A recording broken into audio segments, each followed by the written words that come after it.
And did you watch the shockwaves going around the NFL there? The fallout from Baker Mayfield. You probably missed it. Baker Mayfield threw for a season-high 334 yards. He had four touchdowns, and the Browns score an improbable win considering their performance against teams that had a winning record and also the performance of Baker Mayfield of late. But the Browns score the first 17 points of this game and then held on to win in the fourth quarter, 41-35 over the Tennessee Titans on Sunday. So the Browns at 9-3 are now second in the AFC North behind the unbeaten Pittsburgh Steelers. Cleveland has only won 9 games in a season, 3 times in the expansion era, which began, the Browns were born again, literally, in 1999. So we're talking about over 20 years of Browns football since they were brought back from the dead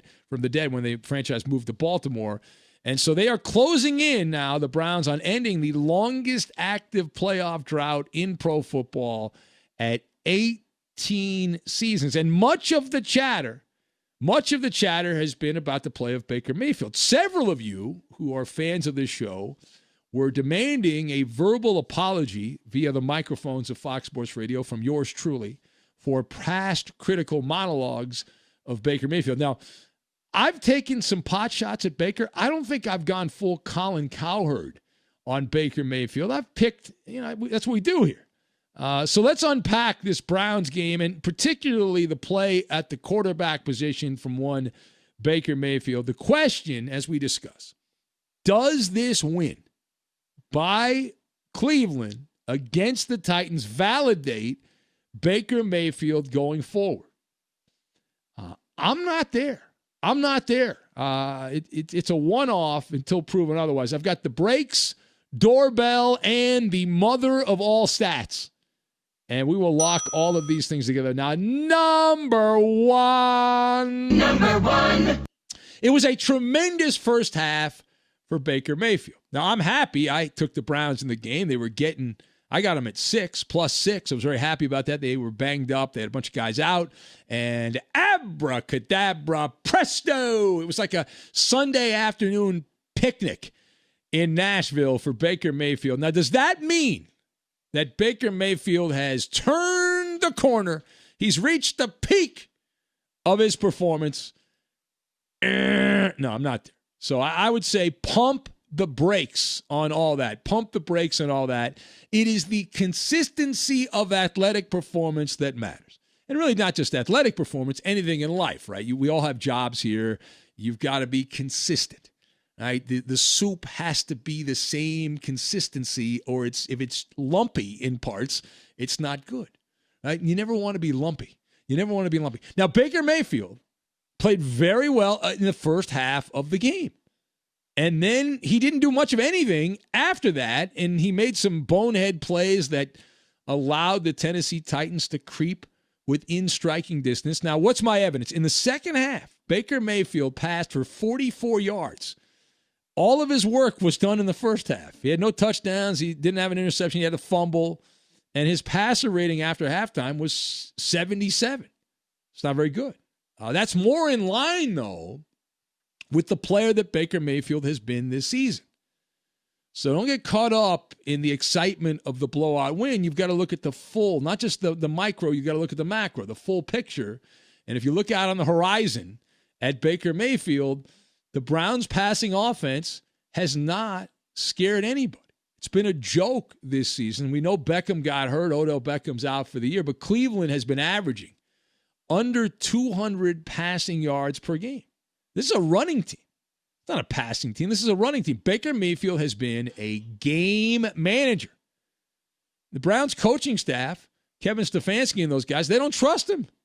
Now, maybe they will now after this game against Tennessee, but this is more about the lack of ability by the Tennessee Titans defense, which was bad to start, and now they've lost several key defensive players, so it's made a bad situation worse. It's like stacking problem on top of problem. But this performance was unorthodox. It was out of character for the player that Baker Mayfield has been. We're going to go out on a limb here And we are going to say that future opponents of the Cleveland Browns would love to have Baker Mayfield try to beat them. And they would sign up for that right now. Let's put the game in Baker Mayfield's hands and let's see what he can do. Over the last 4 weeks, coming into the game on Sunday, the entire month of November, Baker Mayfield completed less than 60% of his passes.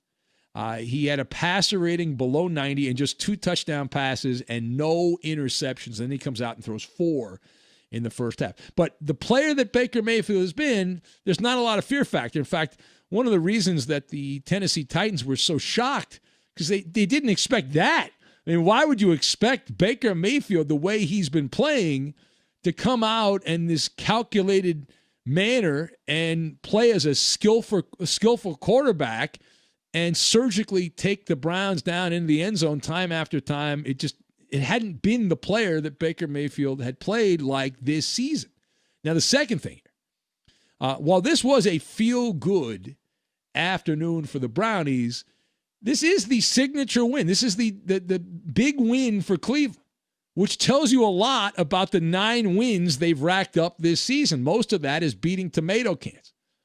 They're taking care of the lightweights, and they're not even really taking care of them by all that much. Opportunity rang the doorbell, and they grabbed it, right? The doorbell rang, they went out and grabbed it. The Browns taking advantage of the Titans' shortcomings. And they were, in general, that guy's out, but they were not ready to start that game. They were still smelling themselves after beating the Colts last week in a key divisional game. So you had that, and then you had the factor, some sloppy play by the offense as well with Henry, with the fumble and all that. So, hey, listen, they won a game with the running game not leading the way. Congratulations. Nick Chubb had 80 yards, but he didn't go off for 150. Kareem Hunt only had 33 yards. We talked last week on this show about the two-headed monster, Chubb and Kareem Hunt, and they were tracking to be 1,000-yard rushers, each of them. That is an explosive ground game. It was not an explosive ground game. It didn't have to be an explosive ground game in this one. And Baker Mayfield, on this day in the first half, well, forget the second half, but he was crazy good. Right? He was crazy good on play action. Baker Mayfield attempted 10 play action passes, completed 9 for 184 yards and 3 touchdowns, and that was in the first half of a domination situation. So the final point here, who are the 2020 Cleveland Browns? Well, they're a shoo-in to make the playoffs. Now, that said, are they any more than an average team? To me, that part is, and now they're a playoff team, which is an accomplishment, and that's something you can feel good about if you're a Cleveland Browns fan. But are they really someone that you're afraid of if you're going to match up with the Cleveland Browns in the playoffs?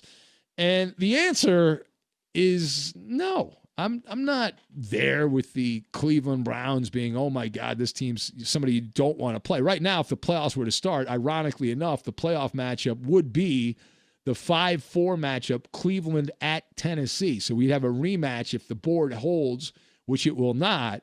The Browns are the number 5 seed. The Tennessee Titans are the number 4 seed in the AFC. Indianapolis is the last team in. They're the number 7 seed in the AFC. So if you're looking for somebody to come up from the outside in the American Football Conference, you're going to need, I'm talking about the Patriots, who are 6-6. The Ravens are 6-5. Vegas is on the outside at 7-5.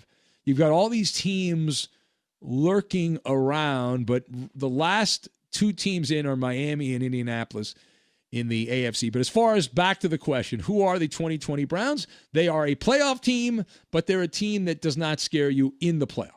All right? And I will now present to you the mother of all stats that sums up the mediocrity of the Cleveland Browns. The Browns are 9-3. That is a glowing record. That is a pump your chest out type of record. Do you realize the Cleveland Browns have still been outscored by 15 points this season? 15 points, despite having 6 more wins than losses. The plus minus on the point total, the overall, net points, the Browns have been outscored by 15. Overall net points, they've been outscored by 15. And in the conference, they've been outscored by 45 points. Let that settle in for a little bit. They are 6 over 500, but they've been outscored by more than 2 touchdowns. Those losses to the Ravens, Steelers, and Raiders by a combined 73 points. They've got 9 wins by a collective 58 points over the Bengals twice, Washington, the Cowboys, the Colts, Texans, Eagles, Jags, and Titans. The Colts and Titans are the impressive wins on that resume, but the rest of them, a lot of garbage mixed in there. That is for sure. Let's hear from Baker Mayfield, the man of the hour. Great first half by Baker. And here he is regaling you with comedy gold. I am who I am, and I've always said that, so I'm going to continue to do that and improve. But then also, trying to elevate the guys around me. That's the one thing that I've always prided myself on, is being a leader and getting guys around me to play harder. The thing's about being myself. It needs to be authentic to be able to do that. Yeah, very authentic. I don't know if we have the soundbite, but he quoted Dwight from The Office.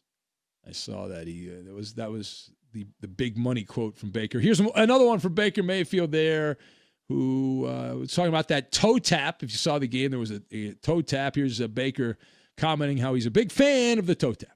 Every morning, wake up, toe tap, get out of bed before I get into the bathroom. So before I brush my teeth, I toe tap. Oh, well, congratulations. I think that's a nervous habit. You might want to see a specialist for that.